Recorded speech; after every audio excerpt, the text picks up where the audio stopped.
Uh, we're delighted for all of you to join us. I understand that there's quite a crowd out there. We didn't expect so many, but fortunately, hopefully the technology can handle it. We're absolutely pleased that you're here. I'm Gordon Neufeld, and we're hosting this through the Neufeld Institute. And given that there were so many concerns out there, and there were so many individuals who were speaking to the issue of schooling, with the idea that if you didn't put your children back in school, they were at great risk, whether it is for emotional health or for learning or becoming social misfits or being left behind. Um, in fact, there was an article that just came out lately from a supposedly science-based journal that reiterated the same thing. And the concern was just how misinformed generally the public seems to be about this, and how not understanding how development works. That the desire is to shed some light on this if we could. And so we talked, and we thought, well, maybe the three of us would talk together. I know many of you are here because you read my editorial in the newsletter uh, on uh,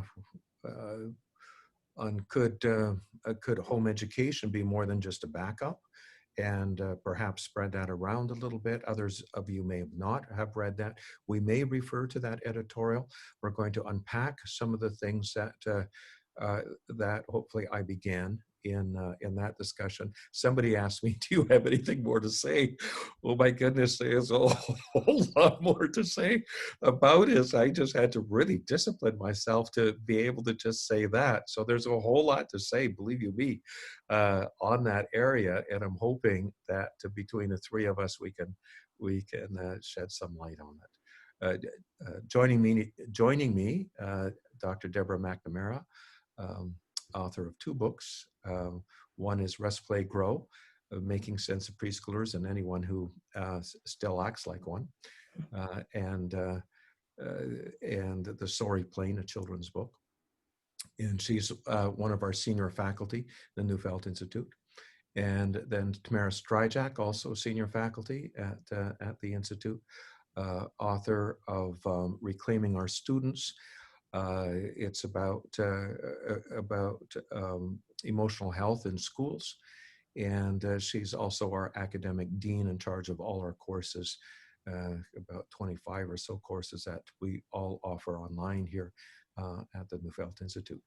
And so I'll pass it back to Tamara to kind of take the lead, to act as our host here, to bring in questions as it seems pertinent to do so, but also to lead to our dialogue.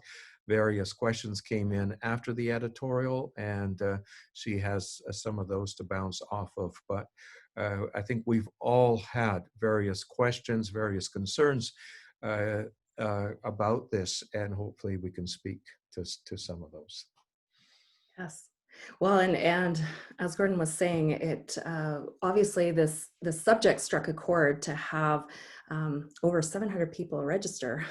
It took us by surprise, and yet recognizing that this is really weighing heavy, and obviously not just in Canada where we are, but in other places as well, as they're trying to make decisions on how best to move forward, and Yes. so many questions and so many wonderings. Will we be sacrificing something if we bring our children home?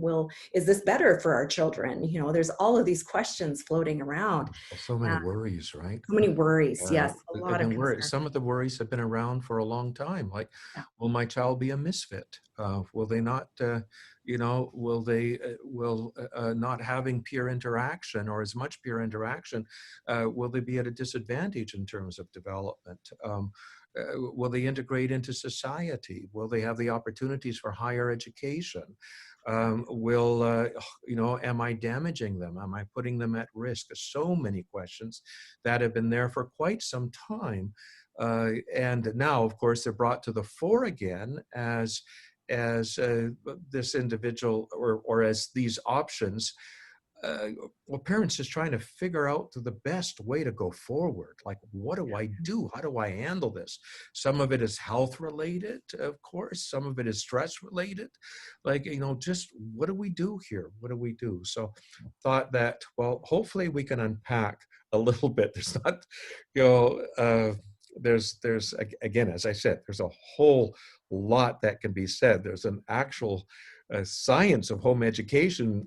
There's all kinds of studies that have actually been done, and they come up smelling really, really well.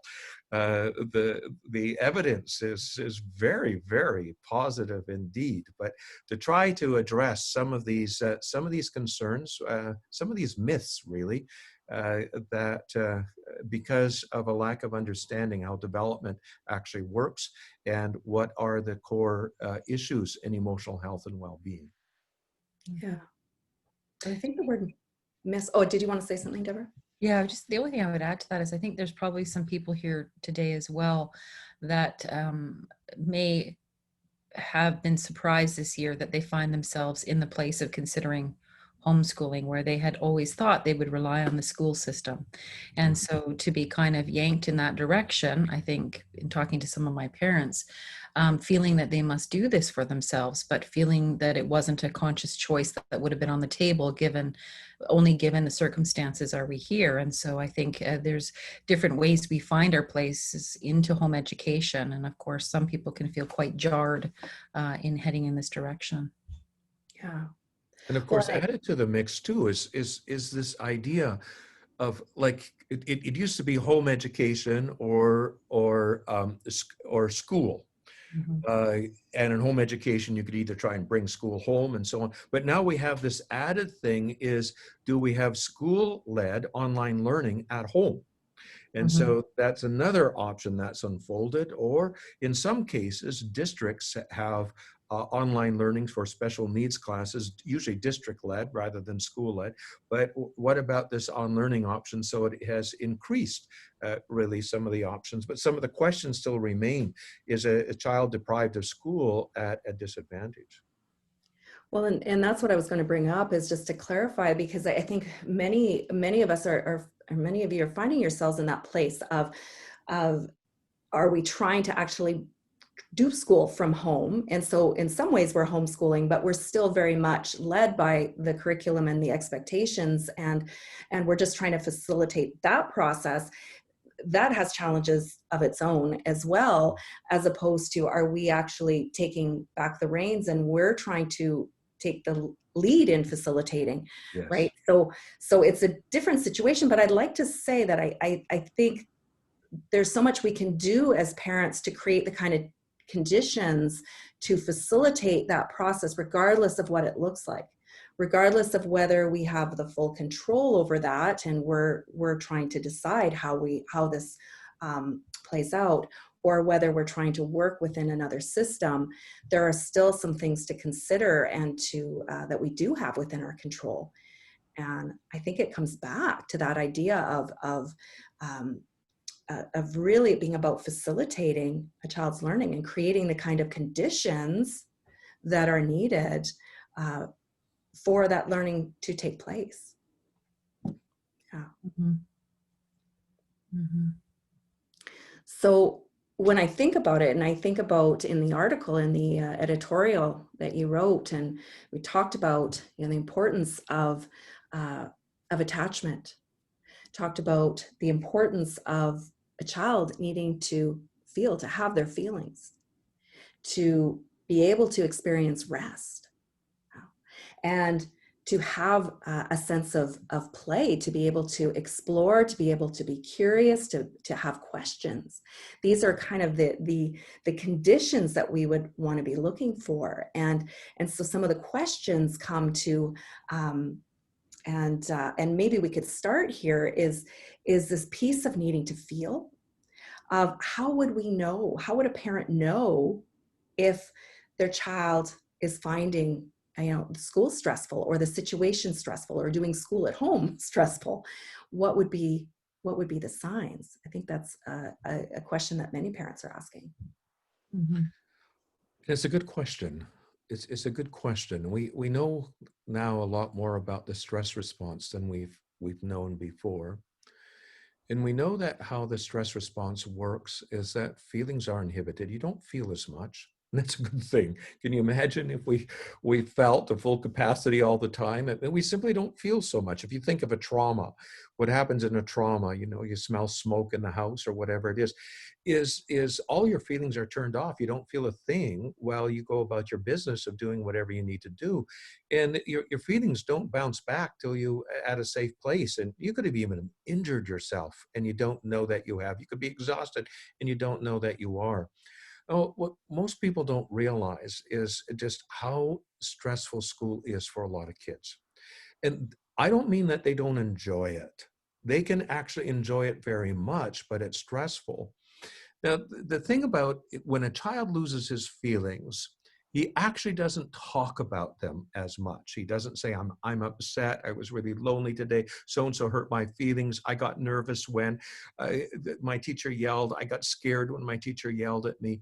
And so we're fooled by thinking that actually the child is doing better because when we don't have our feelings, often it doesn't feel quite right. When our child doesn't have feelings, they're less emotionally noisy, and we tend to like this. Everybody likes it. They're not complaining as much, and so on and so on. So we miss what is actually happening. One of the things, unfortunately, but the telltale sign is kids start complaining about being bored because they don't feel the attachment holes. Instead of saying, I really miss this, I couldn't think of what to do, they're now saying, I'm bored. So some of the telltale signs are about losing their feelings of caring. I don't care, doesn't matter, losing their feelings of nervousness. But we have interpreted for so long as a positive thing rather than a negative thing that we miss what is right there in front of us. And we have to actually think, what's missing here? Like, my child should have felt a bit nervous. He should have been feeling, like missing here. He should have been about sad. This didn't work. Or how come those feelings are missing? And, like the two things about school always that I have shared with those is the two things that seem to stick out is where you can feel you're losing your child because other attachments are substituting yours. And a child needs these attachments. They're the womb of all the unfolding of potential. They need to be attached to those who are responsible for them. So when you lose your child and a child loses their feelings, the child is in trouble. There is something that's going on, and we need to retreat to get back to square one, which is about right relationships with those that are responsible for the child. Mhm. Yeah, I think about so much of what I've seen, in terms of the rhetoric for children need to be in school. They need to be in school for their emotional health. And this has become sort of one of the reasons advocated for the return to school in the traditional format. When I look at my private practice, the things that I would see in children going to school, like in the very young kids, in particular in elementary, I would see, not eating lunches. I would see tummy aches. I would see lack of Tummy concentration. ache is the first complaint, yes. Yeah. And early in, and and not being able to pay attention, being tired, and then the entire emotional system that comes to life, is Gordon was saying, after school, and the temper tantrums, the meltdowns, the anxiety going to bed. Not necessarily all of this is related to school, of course, but what it does mean is that when you're not able to experience or have emotional expression in the day, because a child their alarm system is really pushing in to say, okay, this is, I got to fit in this box and these rules, which is, appropriate if you're in a school environment. There is a repercussion to that, which means that expression must come home with the child, and as it often does. Mm-hmm. And I'm not seeing that in my practice anymore, which is quite telling. Where I would see a lot of anxiety, it's like anxiety kind of dried up as the dominant concern. And, one study I read recently, which didn't surprise me, I think it was out of Australia, said that teenage anxiety actually went down with them staying home. It did not increase, but there is this misnomer that somehow they're going to be more anxious because they're not able to be with their peers, that this is now a non-normative experience that is then alarming them and all the rest of it. But actually, when you see that children have more space, or teens have more space for relationship, for emotional expression, and we're not in a position where everything's clamped down in order to function, in order to work, actually the emotional health does better. But we don't have those insights or those keys to understanding emotional health right now. And so I think the dialogue that comes out, I find quite frustrating, that somehow school is the answer to emotional health. What a load on teachers as well. My goodness, what pressure. It's Yes. not true. It doesn't fit with science at all. But I want to go back, Deborah, to what you said about the feelings. We often think of emotional health and well-being as associated with happiness. Mm-hmm. And that's wrong. When I said emotional health was noisy, I mean, it's noisy. The child complains, the feelings get hurt. I feel sad about this. I'm scared about this. This is a sign of health and well-being, is when we can actually feel ourselves, when we feel our pain, our tension, when we feel our alarm, when we feel ourselves. When we no longer feel ourselves is the problem. And so just saying, like studies have come out that, well, the majority of parents have felt stressed, or the children have felt stressed. Well, the luxury to complain about it, to even know about it, is an indicator that something is working. The greatest stress, people don't even know it. They start going numb, and they don't feel those things. We perform better in that situation, and that's the irony. We perform better when we don't feel, but feelings are absolutely essential. So the United or an arm of the United Nations, I'm just trying to think of it right now, did a huge study on youth and well-being, but it was all around happiness. And they missed this completely, that it is about feelings, all feelings, the tender feelings. But in actual fact, when the stress goes up, we actually feel our alarm less, including our anxiety less. We only have the agitation and restlessness that we can see of it. And for some, they only feel the chemistry of alarm, but actually they're losing their feelings, and these kids are in trouble. And so I just wanted to point that out, because that often is confused. When we think of well-being, we think of subjective experience of happiness. And it really is more to do with being able to feel all our tender feelings. Mm-hmm. Mm-hmm. Yeah, so many thoughts, so many directions there. It brought me back to both of my children in the early years. I remember when we actually first decided to homeschool our daughter after kindergarten, was because she had lost access to her feelings. We thought we'd lost her. She just completely had withdrawn, and for all intents and purposes, she looked like she was functioning in school. I mean, it was kindergarten. She was doing well, she had a good teacher. But she had just completely lost all of that. And it was all about just her anxiety around, well, is my friend going to be there? Is my, and she lost all of her self in it too. And so it was this idea of, okay, this isn't working. This isn't working. Something is not working. And I hadn't actually thought about homeschooling before, educating at home.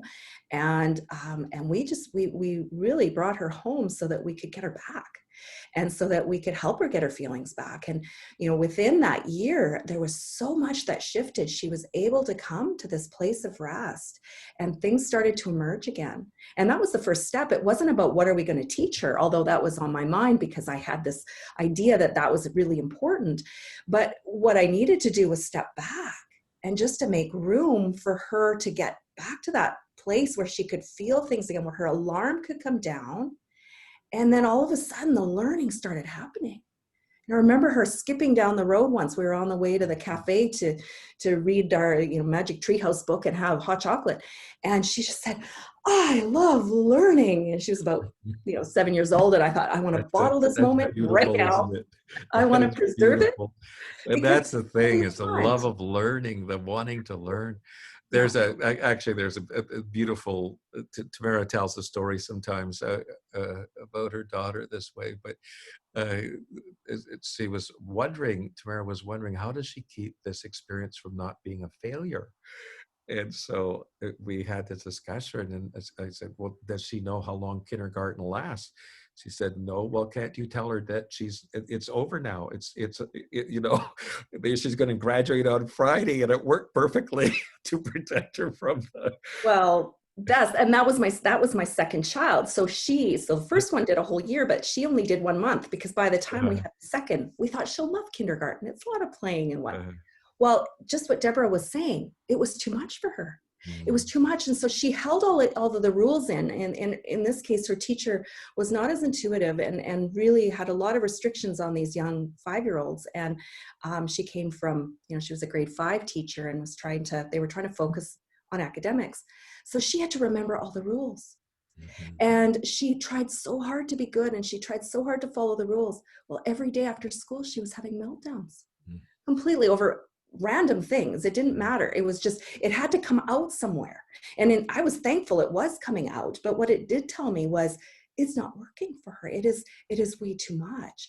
And so, yes, that's who we graduated after a month of kindergarten. She graduated. And well, back to the feelings again, just to try and underscore this, to be able to get a sense of asking yourself, what's missing here.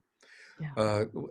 We had this experience. We were on sabbatical in France, and our oldest son was about the equivalent of grade 5, and France had won the World Cup in soccer, and so they were quite filled with themselves. And Shay loved soccer, but he was, being told because he didn't have the right accent, and because he couldn't play, soccer like French do, he was really being given a rough time. And my wife and I, as his mother and I, were just so concerned. He would come home every day after being on hold in school, and forgetting he was the only one in the village where we were at that was an outsider. So he was taking a lot of flack, and he would come home, burst into tears. And he would just have his tears, his concerns, his feelings. It was so emotionally noisy. And then came the time when he came home and there were no feelings. And that, ironically, is when, my wife looked at each other as, oh my goodness, we've got to give him a break. Until he gets his feelings back. And that's the irony, you see. That's the irony. The paradox is that being able to feel is one of the most important indicators of emotional health and well-being. And that is the irony. And in what we have in our society, is when we don't hear the noise, we think everything is okay. But that is when we should be more concerned. And I think part of what happens for us from a values perspective culturally is that we put such high value on cognitive development, on achievement, abilities, scores, and measures. And what we're now understanding much more than ever is that emotional development, all the leading neuroscientists will tell you, emotional development is as sophisticated as cognitive development. And in fact, cognitive development is predicated on the development in the Yes, emotional it is system. the outcome It is of the outcome. emotional And, health. and Yeah. so we don't realize that we've built a system which puts cognitive development ahead of emotional development. Emotional development is a sidebar, to the learning equation, but actually it underpins it. And so this is new understanding that will shake at the roots of our foundation of how we see schooling. And I think we are, when I talk and work with educators, I see the paramount importance of emotional development now really coming into awareness. However, we've got a system that puts value on cognitive development. And so how do we put feelings and the developmental needs of a child this way ahead of the the cognitive piece. And I think that's the tension that we find in the homeschooling debate, is they're going to lose out somehow on the cognitive or the academic sides, because we put a priority on preserving feelings and expression and stuff like this. But it's not founded in science. And it's wrong to think this shouldn't happen in school. School is stressful, especially for a sensitive child, a shy child.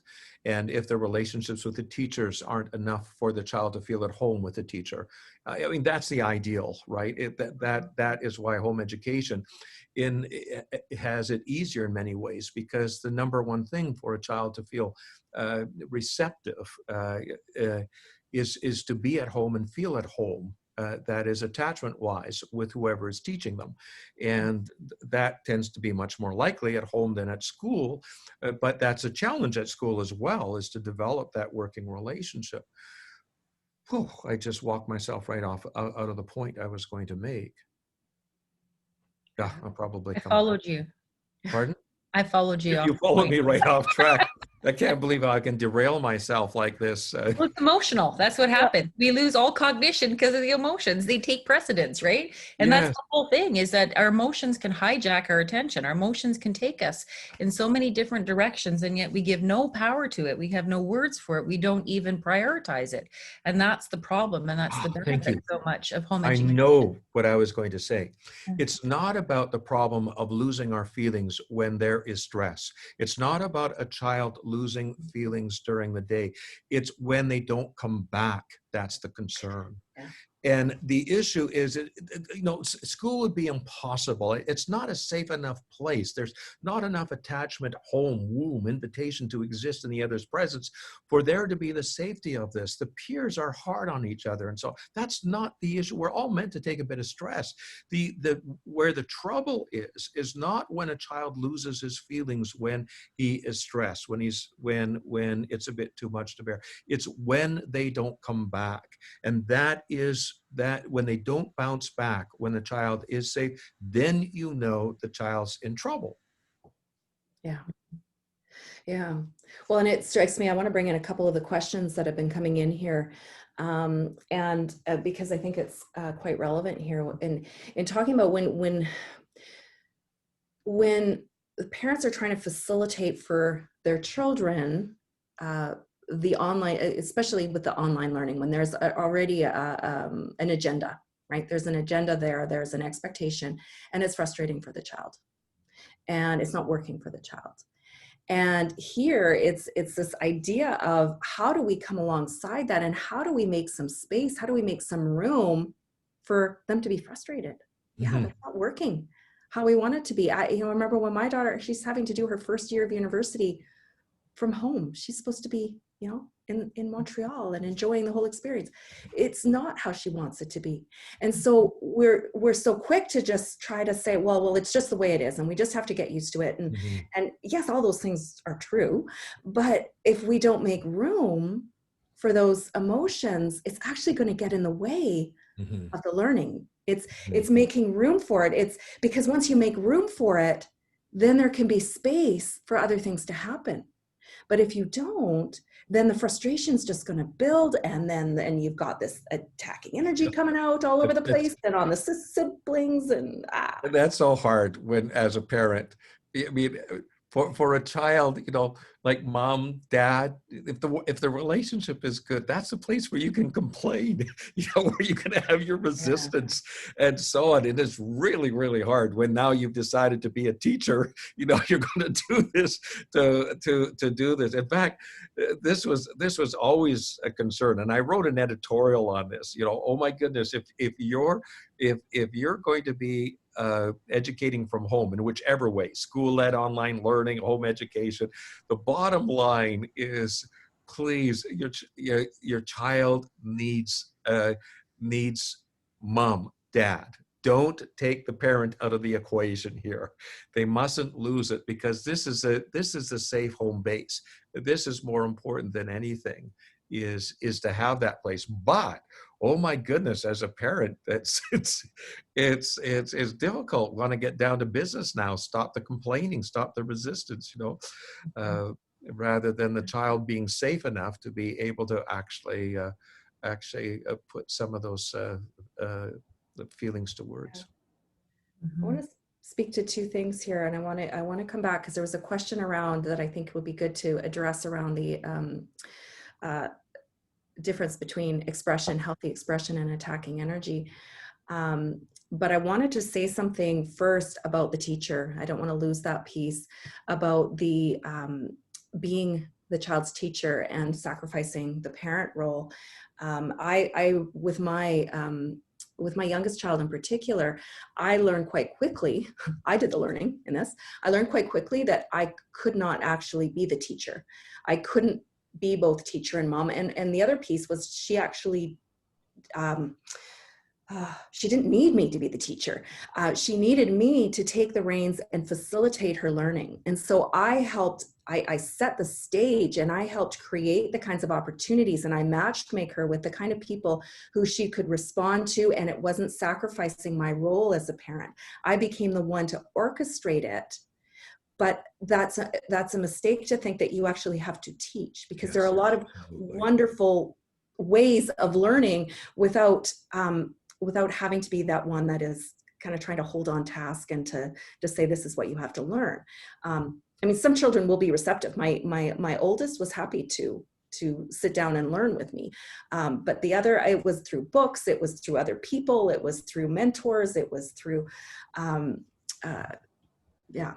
I often had clients with exactly the same experience. In fact, one of our sons had the same experience. There was no way he was going to have his mother be his teacher, and so, and yet we did homeschool for one whole year and part of another year.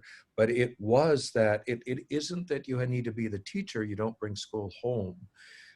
In home education, you're simply taking the reins back. You're taking the reins back to be responsible for the learning of the child. And so you say, well, what have I got here? What are my assets? You know, what have I got? Is he curious? Is he interested? Does he want to learn? Do I have a motivational problem here? Is there something that I might match make him with a tutor? Is there a club? Is there a field trip? Is there an interest? Like you have to go by what do I actually have to work with? Schools don't have the luxury of doing this. They simply don't have the luxury. When you've got 25, 30 kids in a room, the amount of personal interaction a kid can count on at the end of the year tends to be often in minutes.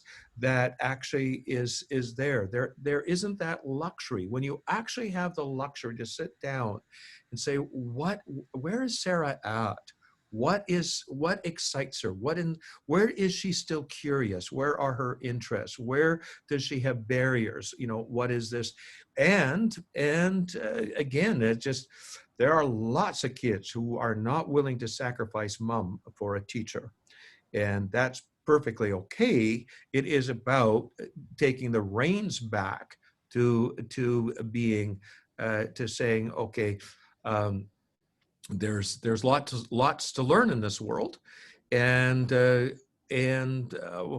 my daughter has great aspirations, and for those aspirations she's going to have to go to higher learning and this and this and this. So how do we navigate this so that we get there when we need to get there? And my goodness, when you think of it that way, it actually is a whole lot easier than trying to simply reproduce what was happening in a system that really can't afford to take each individual student into consideration. And I think one of the byproducts that I've seen is in taking this approach with kids, there's such a sense of agency that is cultivated when they feel they've got the steering wheel in their own learning, and they're Mm. exploring and they're discovering and they're uncovering and they're putting pieces together. The sense of agency that comes from that is quite look what I can do. I can make sense of this. Anytime we can figure something out, on our own, or put pieces together or have some struggle through it, there's an incredible byproduct of that, where you feel you are capable, you can face some adversity, there's some tension. As a prof in, the university, I remember sitting in my class one day, and there was this young man who kept asking me all these questions, and I'm like, why is this guy so talkative all the time? And why is he asking me these zingers of questions? I'm like, this kid's on his toes, man. Like, I better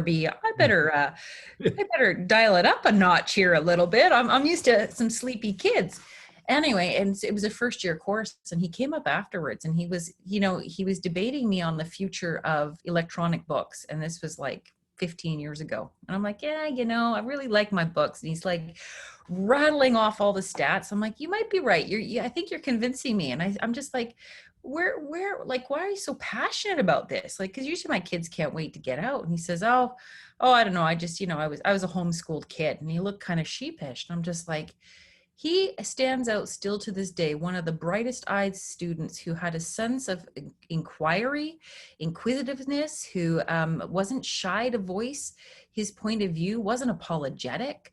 He was engaged and he was alive, and he was a delight to teach. I can't even imagine what my classroom would have been like if I'd had 35 bodies like that. But, what I could see is that that's not something that you can teach directly to a child. That's a byproduct of healthy development. And I think that's the whole point here, is that it's so invisible. We can't get it directly and tangibly, that, there is a leap of faith that's somewhat required in this whole endeavor.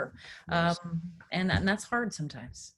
And if curiosity is there, the rest will unfold. Yeah. If a child is drawn into his world, if his attention is at play, and he has a luxury of that, enough rest, enough, you've got to be able to feel and security in relationships. When you have that and the curiosity, you'll get where you need to go. And we are in the information age. There's no lack of information. There's no lack of getting the information you need. The issue is not information. The issue is curiosity. And so the question becomes, how is curiosity? And educators know the tragedy. The tragedy is there's more kids curious in kindergarten, and there's only a few left. And if you've got 2 kids in a physics 11 class, or a chemistry 12 class, or a history, if you've got 2 kids that are still curious, maybe it will keep the teacher another year from retiring if they were thinking of it. Like, you're so lucky to have those kids there. The problem is it's rare. And that is the tragedy. So the question then becomes, well, how is that preserved? How do you preserve the desire to learn, the want to learn, the query? Because the rest, we live in an age of access, so many ways. We don't have to worry about it. But what we have to be concerned about is that our child wants to learn and is curious about his world. Yeah, I think that is so key. And that was the piece for myself when I was looking at how do I keep that love of learning alive. And my daughter, who was self-proclaimed that she loved learning, it's like, okay, now how do I keep it going? How do I keep that love going? Because when there's a meaningful connection that you have to what you're learning, when you have those questions, then it actually has some place to land. And we are in this kind of structure right now where we've decided what's important to know, and this is how we're going to teach it, and this is how it's packaged, and this is the timing. And that doesn't always work. Remember, my daughter, my oldest, had such a passion for ancient Greece and Rome. I'm not sure why, but she just loved it. And she wanted, it was grade 3. And, and if she was following the curriculum, she wasn't allowed to learn about that till grade 7. Yeah, it was grade 7. I remember that was a favorite part of my curriculum too. Yeah, exactly. Well, I loved it then too. I had huge books and charts. Pharmacology and yeah. But she had that passion, and I think that's there. And I know there's been some questions, and I've had questions as well about how do you do this with multiple ages? And you can study the same thing, and each child takes it in where they're at. And this is how we should be learning. This is the idea that we all take it in at our own level. But the question is, do they care? Are they interested in it? Are they curious? And if they're not, how are you going to help them make that connection? Yeah.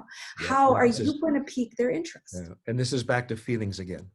Yeah. Because one of the most important feelings of attachment is we care about what we're attached to. We Yeah. feel our attachments, and actually caring is the purpose of attachment, that we care for each other, about each other. We get attached to outcomes we care. And so that caring is really at the core of our passion for learning, our enthusiasm, our empathy. It goes into all of these things, but that caring is essential. It draws us into our world. And it is also at the core of emotional maturation, because it leads us into all kinds of feelings, conflicting feelings, and conflict becomes a motor of development and even cognitive development in this way. So it goes back to feelings, and that becomes the issue is to be a guardian of our children's hearts. They need soft hearts. I remember being so impressed I wasn't a father yet. And I didn't really understand this, but I was beginning to study developmental psychology.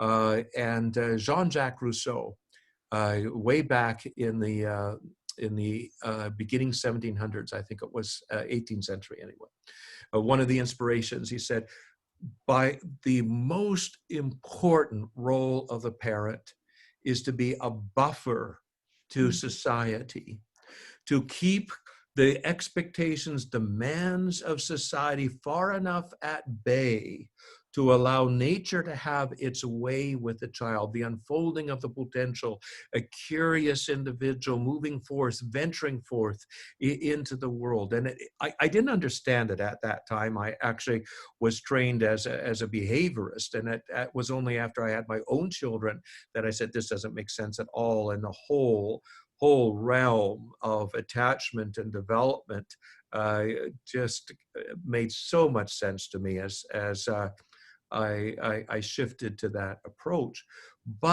And then I understood what he meant, and I understood that as my own role as a parent. Instead of pushing and pushing and pushing our children, or like David Elkind says, we're so much in a hurry. If we believed in the unfolding of the developmental process, that 90% of all of it is pure development, the rest will happen. It just will happen if conditions are conducive. Then we would be more patient. Now, I allude to the Finnish school system in the editorial. And in the Finnish school system, school isn't compulsory actually until age 9. That doesn't mean that most kids aren't in school. They are in school, but it isn't compulsory. It's not the biggest deal. But it is more time where parents are allowed to be more of a buffer, being able to be that womb, the external womb for this potential to unfold, for there to be play, for there to be feelings.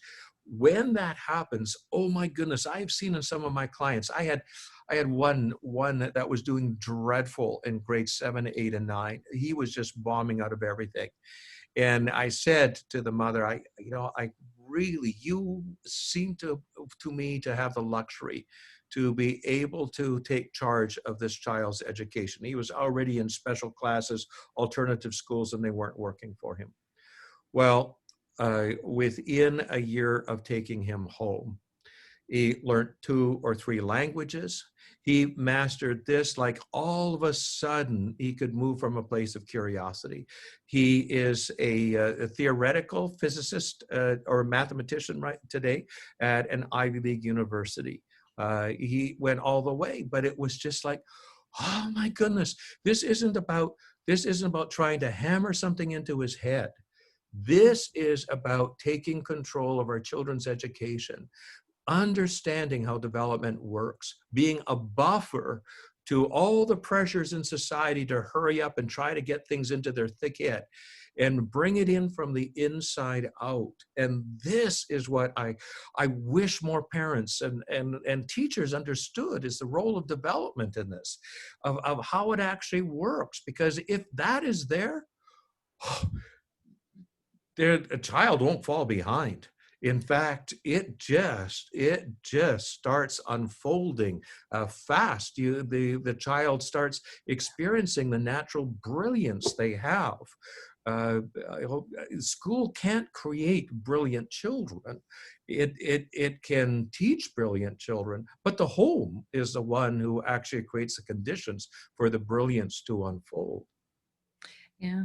I'm also thinking about how many of our school systems, in the revamping of their curriculum, certainly in British Columbia, I've seen in Alberta as well, and across Canada, in revamping their pedagogical approaches, how much they're trying to move to what exactly we're talking about, this inquiry, student-led type of learning where play is the essence, and this capacity to try to allow children to engage with materials and maker spaces, and really trying to bring the essence of is that homeschooling allows parents to do, because they're not creating a system for en masse, because they're able to have much more control in their home. And so, if we were worried about this approach, we would only have to look to to the new approaches that are coming out in Mm, education to see that they are also supporting this same approach yes. of inquiry-based, child-led, or not child-led, but having Yeah. more agency in one's learning and Interest led. developing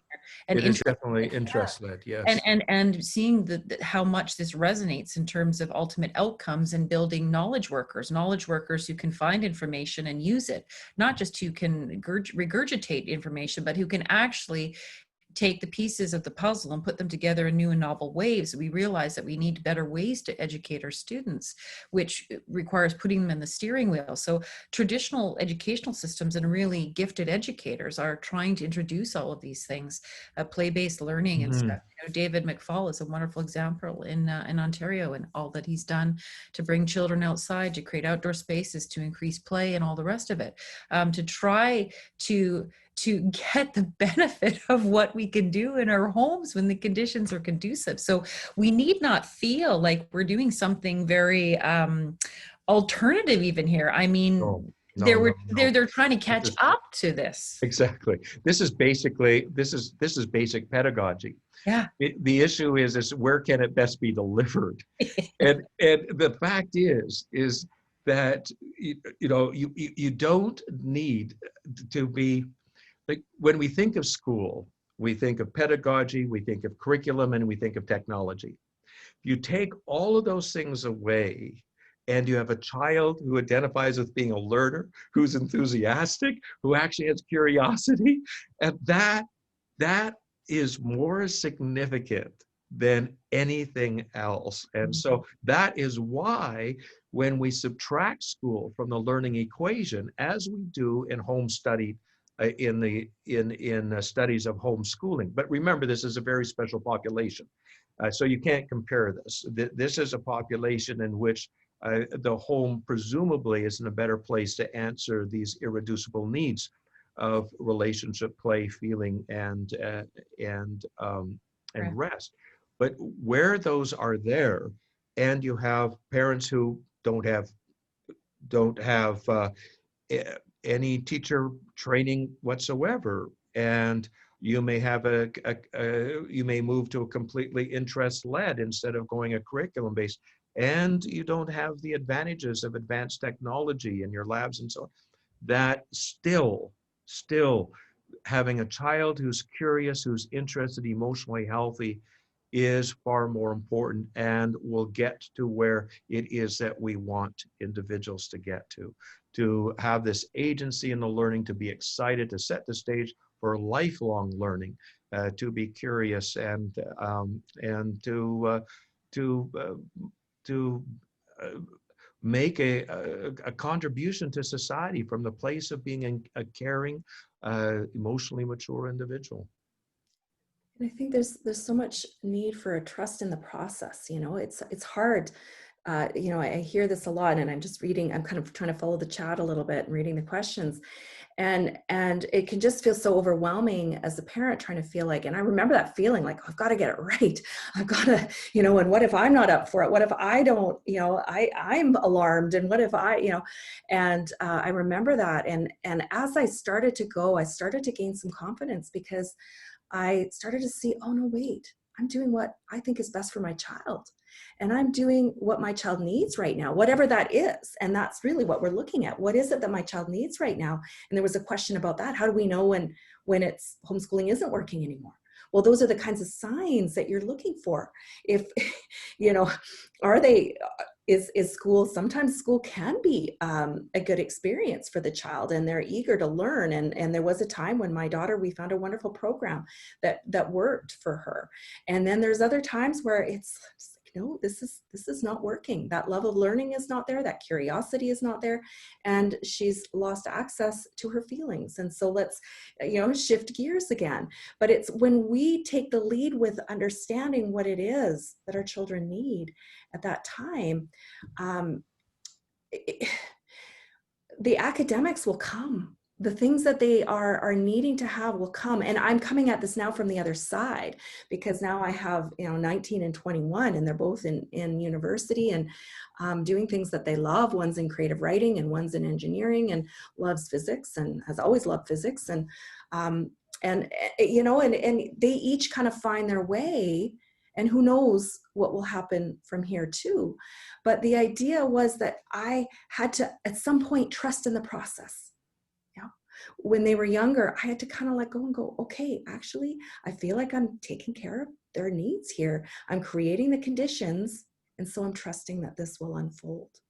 And so I can say this now with even more confidence because I am on the other side of it. But I know the fears, and I know the panic that can come when you feel like you're not doing it right. Well, this is the thing. This is exactly. It's an issue of trust. That's why it's so important to know there's another player here. That's why it's so important to understand that their nature does have a plan. There is a developmental process. Much of school is really superstition. Is that school development happens, but they're going to school when it happens. And so I used to tease my wife about this in kindergarten. Kindergarten is the most developmentally productive time. It's just amazing what happens in that mind, that brain of a healthy, 5-year-old is incredible. And so all of this happens, but the teacher the child happens to be at school. So the credit is given to school. Now, if you look carefully, if we pull school out of the equation, it still happens. In fact, it usually happens even a little bit better. So, but if we don't look carefully, we credit school for that which natural development, when the conditions are conducive, has created.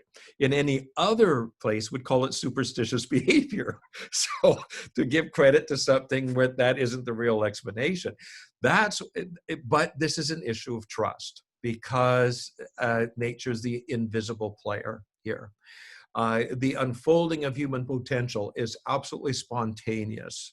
It's the invisible partner, and that's why, as a developmentalist, when I hear credit being given to school that I know belongs to the developmental process, I just want to go and say, wait a minute, people, you can trust in this. This is amazing, this process, and the learning part of it, the actual learning the calculus, learning the science lab, the procedures are the easiest part of the whole learning equation. If you've got curiosity, interest, you've got the freedom to learn, the motivation to learn, there will be a way of being able to get the calculus under your belt, to be able to learn what is needed. That part is actually the easiest. You could have all the opportunities in the world, and if you don't have a child who sees themselves as a learner, who really wants to learn, who has curiosity, that is a much harder situation. Because what do you do with that child? The more learning is pushed on them, the more they automatically resist. They shut down. And that is the more difficult situation. So it's not the technology curriculum, it's not the pedagogy, it really is about the student. How do we preserve the learner in the student and how best for their emotional health and well-being and their learning, and to be able to open up all the opportunities for them to become a contributing member of society and to be passionate about what they do and what they know. That really is the issue. And we can't duplicate what nature can do on this. Nature alone has the answers to that question. And I think this leads really nicely into what I wanted to speak to, and because I think it also answers some of the questions that are coming in around this about how to support their child and what can they do when there's online learning. How can we support the adolescent in this process? And to me, it comes back to this idea of taking the lead and finding the rhythm that works for your family and your child. And what I mean by the rhythm is what kind of things do you need to help facilitate? I hear, there's been some more questions around this idea of the attacking energy versus healthy expression of frustration. And I think if you have a child who is very easily frustrated with their learning, how do you facilitate that within the day? Do you make some space for running around the house, for jumping on the trampoline, for doing things that aren't school, but or aren't considered learning, but they're actually setting the stage to make some room to be able to release some of that built up energy so that it does become healthy expression versus coming out and being displaced as this kind of attacking energy that sneaks out on the dog or on their siblings or on you, because it's just all there and it needs to go somewhere. And so it becomes part of actually building that in. And that's when we are doing this at home, we have this advantage that we can find what works for a child. My child, as soon as I knew she got on her bike, I knew, okay, she's frustrated. She needs to go for a bike ride. She's going to come back and it's going to be different. And so that was one of the pieces that I needed to build in. That was part of the rhythm. And part of the rhythm was connection. For me, I worked at home. So I actually didn't have a lot of time. I didn't just sit with my children all day, but I had intentional times of connection. I would read together with them. And that reading helped give them something. It filled them up. So then the creativity could kind of come from that. Then they would kind of go with that for a little while until I needed to come back and collect them again. And that became part of my rhythm, is how do I make this work so that but it's not a one size fits all. It's not at all. But it's what are the elements that we're trying to bring in so that we can facilitate some of those things that need to happen for their emotional health so that they can actually be receptive to learning. Mm-hmm. I think, one of the things that comes up, and you said this earlier, Tamara, is just that trust and faith in yourself to be able to lead this homeschooling endeavor. It does put a lot of emphasis on the parent to be able to facilitate this environment and the process and the conditions that are going to be conducive to it. I wonder how many parents would be more amenable to the homeschooling if they were not afraid of A, that they couldn't pull it off as a parent, and B, that their child would have the educational outcomes that are required in today's knowledge-based economy that is competitive and global in nature. And being a university prof, I have, for close to 20 years, that was always the concern. Am I going to get a job? Am I going to be successful? Am I going to launch? And our definition of success was so narrow in the sense of what degree do I have, but whether or not the person liked it or not, whether or not they wanted to actually do anything with it, that was a sidebar question, whether or not they had any agency. I remember having a student orientation where I gave this impassioned speech on, don't just come and get a ticket, get an education, bring your questions, ask your, what do you want to learn here? Bring your desires and your passion. This is your time to evolve. And the kids, and then you'd say, well, do you have any questions? And, it's like, no. And then I remember a parent coming up afterwards and said, I want to quit my job and come back to school. This place sounds fantastic. Like, I could finally realize my potential and get my teeth wet in an area I want to do, right? Those who came back later. Yeah, the mature students were the bright eyes. And so what I know about the education system at a post-secondary university level is the students who did the best knew who they were, knew why they were there, and were motivated to get somewhere because of internal motivation. External motivation never took you very far. I could take a student who had internal motivation, might not have been the brightest kid, best marks, whatever, but if they were hungry to learn, they found a way. There was resources and all the rest of it. This idea that somehow if you get into the right school, the right program with the right profs, you're going to be successful, does not understand that 5 years into the labor market, no one cares where you came from. They want to know what problems you solve. Are you good to work with? Are you bright-eyed and bushy-tailed? You show up, you've got good work ethics, and you care about something, and you want to fix something, and you're passionate about it. And you use, that's who shows up at work every day. Schools can't teach that. That's what good schools can use if kids are developed this way and know who they are. But I couldn't give that motivation to any student. No teacher could harness that if it wasn't there. And so this is, I know parents are worried about, the long-term ramifications, but Yes. working in a post-secondary, I'm more concerned about the deadened faces who aren't alive and are there for a ticket. Well, I'd like to speak to it a bit. I experienced the same thing as you in my university teaching as well. Is again, oh my goodness, those that still had questions, those that still had curiosity, the love of learning. But I want to speak to the fact that I think it used to be much more difficult in home education. Like the big issue is education is meant to, or one of the big issues is, oops, I'm frozen here. No, you're good to me. Good. You're good Well, to go. Okay. I'm frozen to myself, so I'll continue. Hopefully, uh, it's terrible looking at the whole screen is frozen, so I don't know if that's on We my can hear you. side. Yeah. All right, I'll give it a try. You too.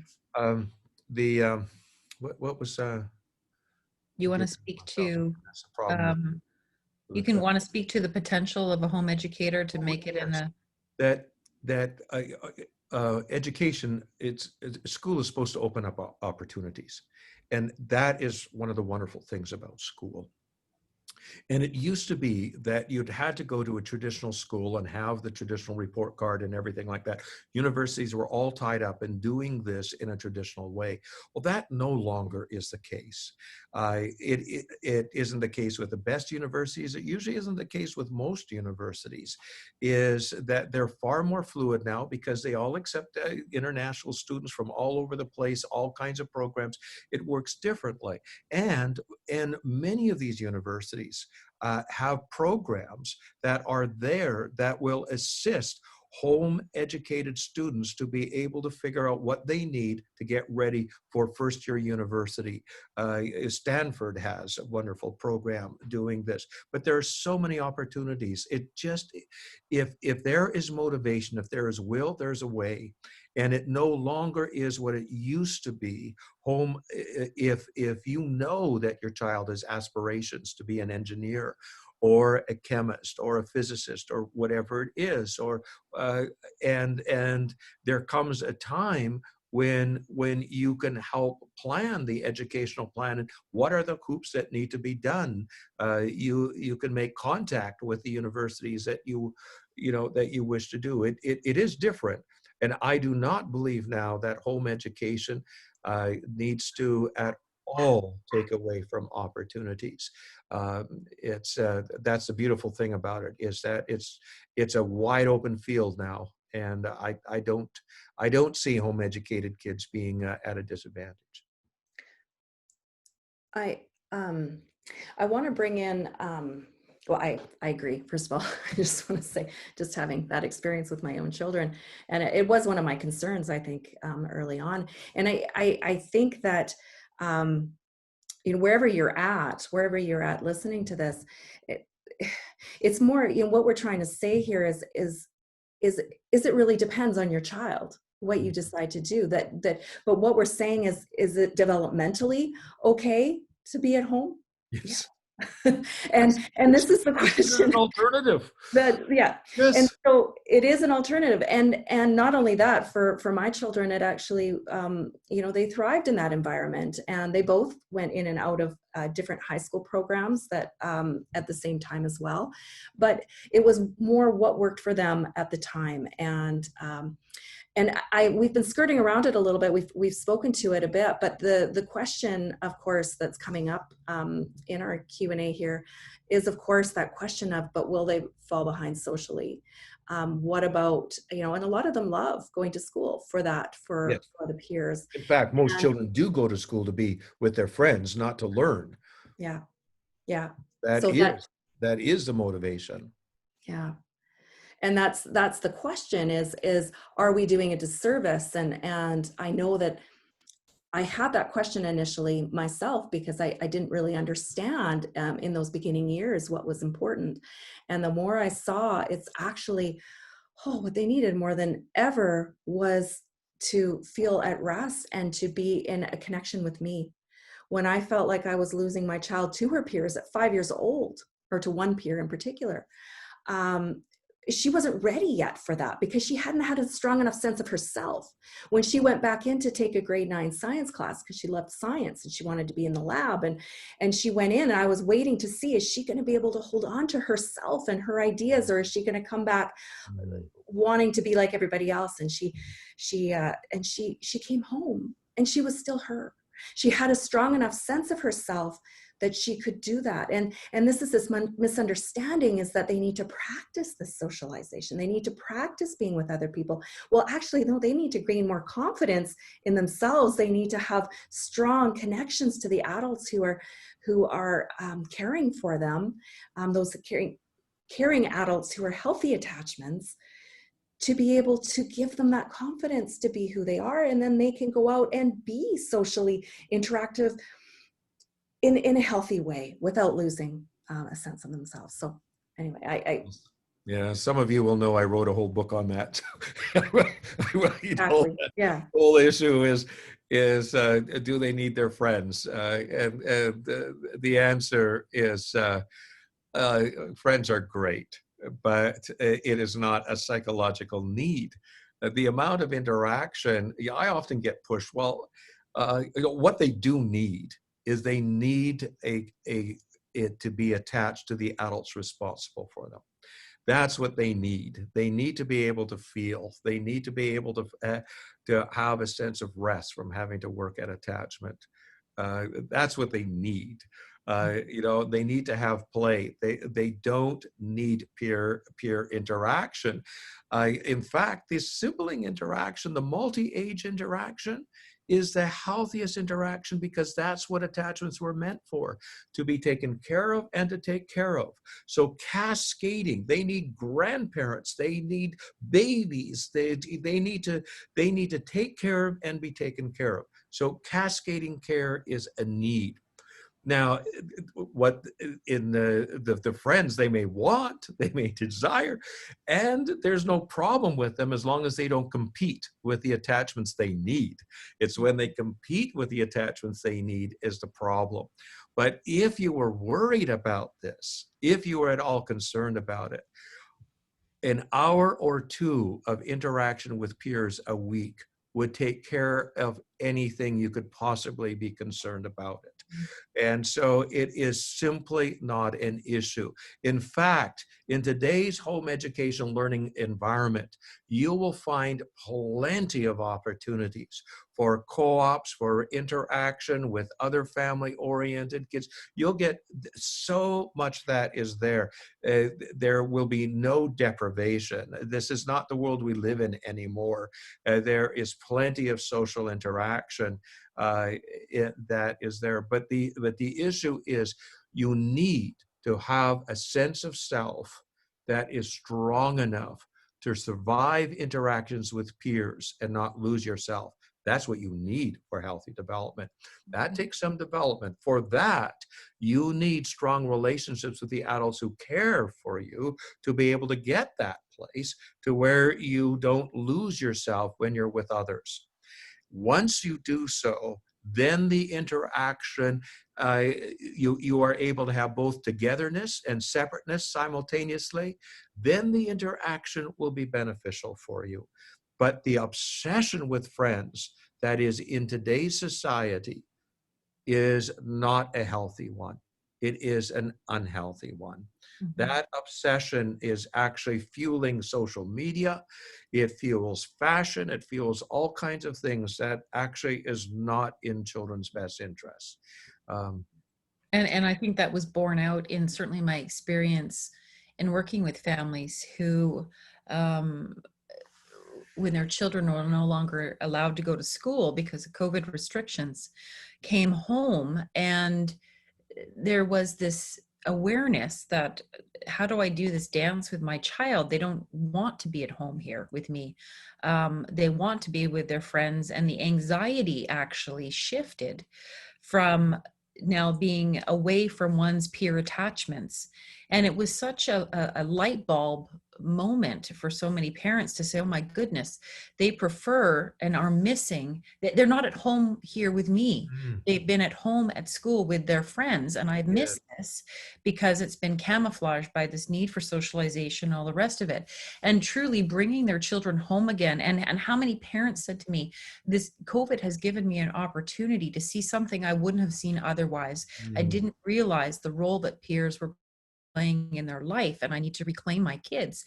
And you had, I mean, as a clinical counselor, there was no better conditions here. You're trapped, not because your parents are trapping you. You're not allowed to go out. mm, School's not in session. You're not allowed to see your friends. Like, talk about a perfect recipe for being your child's answer. You've got this mm, huge void where you can step in and be the answer. But what it did reveal is a big shift in anxiety. Now the anxiety wasn't in going to school, it was being away from school. yes, And that is incredible in what it reveals about where a child is feeding from yes. emotionally and attachment wise.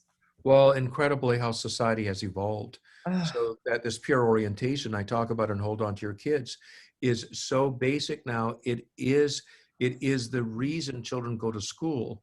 Now, originally it bred pure orientation. Social media has now taken over in this, but the reason now that for going to school is to be with friends. And so you put up with the learning, you put up with the classroom yeah. just to be able to have that peer interaction. And it says where we're at now. Unfortunately, it's a stressful environment. This is not a place where the heart is soft, where feelings are felt, not a place where you're at rest. It is full of anxiety, full of concern. It is not what an adolescent needs. It's not what a 17-year-old needs. And so this is the concern. And it is that where it's not about friends. It's we can't have too many friends. It's when the friends we have compete with the relationships that are vital for our emotional health, well-being, our development. And those are with the adults responsible for a child. Yeah, I want to bring, I've got just a little bit of time left. I've been bringing some of the questions in, and I have a couple leftover questions here that I want to bring up. One, just coming on the same vein of it, is what about an only child? And how is that the same, different? Um, I just, before we go to that, I just wanted to say, and it's kind of related to this, but I know for my own children, I was quite intentional with the kind of people that I brought into their lives. I didn't just wait for things to happen. Um, we had some older cousins that were in their life, and I brought them in to help, with some of the learning. But really, it was to bring in for that relationship. And also, they just had a lot of fun together. They did some singing together, and they did some musical theater together. They helped them learn some math songs. It was playful, and it was also a really neat connection with some older. They were teenagers at the time when my girls were quite young, and I think it's more about, so I'm kind of answering the question a little bit, and then I'll pass it to you as well. But I think it's more about recognizing it's, like we say, it's not about the peers necessarily. It's about the relationship. It's about, and some of you have talked about this in the chat, the beauty of being able to have those multi-age relationships where they're Mhm. with grandparents and younger children, and there's not this idea that, oh, I don't want to play with them because they're Mm. younger, or they're, Families there's together. they're not, yeah, it's not the same stigma. And that's the beauty of it, is it's a community kind of feeling. And so you're building your community, you're building your village of people that you want to have in your child's life. And that's where some of the natural learning can come. And Tamara, you also pursued the 4-H clubs because you Yes. were rural based, right? Yeah. And it was a wonderful interest kind of thing for Yeah. families to do it. But whether your child is interested in choral music, and I mean, once it gets back going again, or a band, there's always interest groups with multi-age kids that with adults involved. There are so many opportunities. So having a single child is, again, this is wide open. It's a wide open world here. And once we get on the other side of this pandemic, we'll have opportunities again for those interactions. But even the interactions that we can have now, they're there. And it's just having that in mind, that we're meant, from anything we can see in nature, we're meant for cascading care, for hierarchical relationships, not peer relationships, hierarchical ones. And so the best comes out of us when we are being taken care of and we're taking care of. And that is when the best comes out of us and when we function the most. And those relationships are what are needed now. And they actually thrive much better in home education than the school. Can't do this because the first thing that happens is you're off into your grade 2, grade 6, grade 8. It's all this way. We have lost that hierarchical organization. If we could regain that in school, the caring, it would be just phenomenal what we'd be able to harvest in just organizing it differently. But we can't now. The issue is in the economics of the delivery of the teaching, and that's how school is organized. Mm-hmm. Yeah, and this speaks to you. You touched on this, because I think that was one of the other questions that's been coming up, is around because of the restrictions right now, because of COVID, and having a harder time, feeling in many places quite isolated. Um, and and again, it comes to the creativity, because there's still things that we can do to stay connected. This is where our technology can be helpful in this way.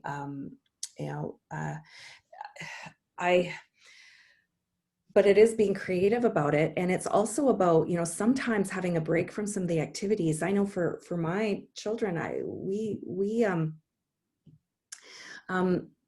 first of all, when we were homeschooling, we only did one activity a season, because that's all that I could handle in terms of all the, there Slows it wasn't enough down. It does slow downtime. it down. Yes, it's wonderful how it slows it down. Yeah. Mm-hmm. But then in getting creative to what can you do from home, to help bring some of that, I still think about the opportunities to actually discover some of those things inside of them. I think about my nephew, who was living here for the summer and during 5 months of COVID, and he was at the pond every day.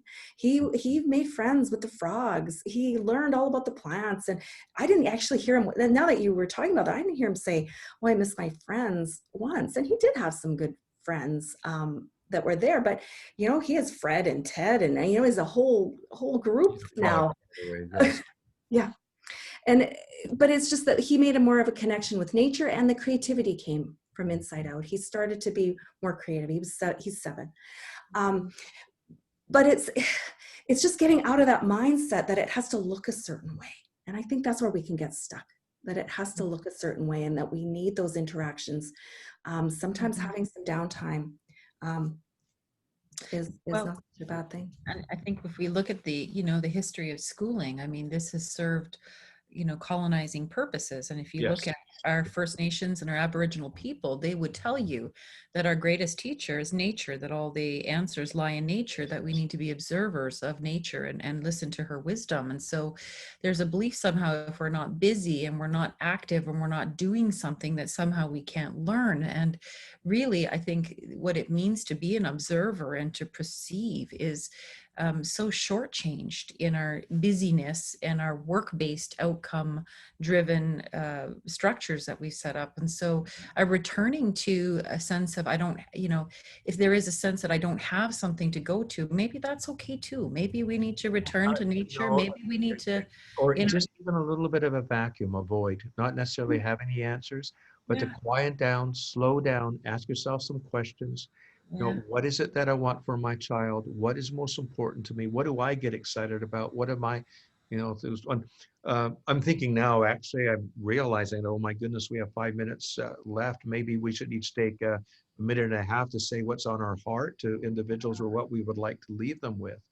I think on my part, what I would really like to share is to address the fear around home education. Uh, that that it is an amazing opportunity for both the parent and the child if you want that opportunity, if you can afford that opportunity, if you can find space for it. Uh, it is, and you needn't be afraid. If the conditions are conducive, you will see the development unfold. You will see the curiosity come, the all of the inner conflict, the mixed feelings, which is the motor of development. Uh, all of that will be there, and so it's mainly uh, school is an incredible institution. It does amazing things for what it is able to do when we load the teachers with phenomenal loads and classrooms, and everything is push, push, push, push, and it's one size fits all. If you have it in you, if you want to walk this path a little bit different, don't be afraid to take the reins of your child's education. The opportunities are phenomenal now. And again, it's actually believing in the developmental process to do all the heavy lifting. It will do all the heavy lifting if the conditions are conducive. So I just like individuals not to not be afraid of that, to be able to trust in that process. Of all of the individuals that I have recommended to go in that direction, the only ones where it didn't work is where the child lost a parent in the process, and they had to to go back saying, "Oh, no, it's not worth it." I don't recall anybody else being sorry. Uh, and all that said, of course, it's not for everyone. That's why I'm saying, if it is in you, you mustn't come to it from a place of have to, but a place of want to. That's the lead that's required when you home educate. It's really a lead of opportunity, of enthusiasm. But if mhm. if I can give some of that to you, I'd like to. Yeah, I would echo that and give you the last thing to say, Tamara. But I would echo what you say, Gordon, is that I think we need to lead. If this is your desire, you must lead. In parenting, it's never been for the faint of heart.